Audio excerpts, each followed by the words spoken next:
మాది రైతు కుటుంబమే. మేము మాదొక 7-8 ఎకరాల వ్యవసాయం ఉన్నది. ఎందుకంటే రైతు బాధలేని తెలుసు. ఇప్పుడు ఏంగానే మనం విత్తనం అమ్మంగానే అది ఆయన కూడా దిగుబడి రావాలి. మేము ఇప్పుడు మాకు ఎక్కడే కొత్తగూడెం నుంచి కూడా ఫార్మర్స్ ఉన్నారన్న, అంటే ఎక్కడి నుంచి వస్తారనేది ఒక నమ్మకం. విత్తనాలు అనేవి బాగా సెలెక్ట్ చేసి పర్ఫెక్ట్ ఉంటేనే మేము అమ్ముతా ఉన్నాం, లేకపోతే అమ్మం.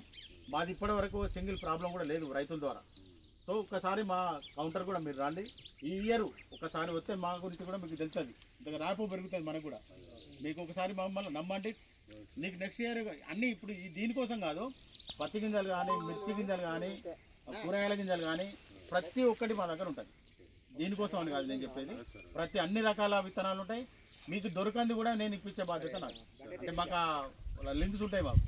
ఏదన్నా ఇప్పుడు పత్తి గింజలల్లో కొన్ని షార్టేజ్ ఉన్నాయి, కొన్ని రకాల దొరకలే అనే టైంలో కూడా మేము తెప్పించి ఇచ్చిన రోజులు ఉన్నాయి. అట్లాంటి వ్యవస్థ కూడా ఉన్నది మా దగ్గర. మీరు మా షాప్కు రండి, మీకు అన్ని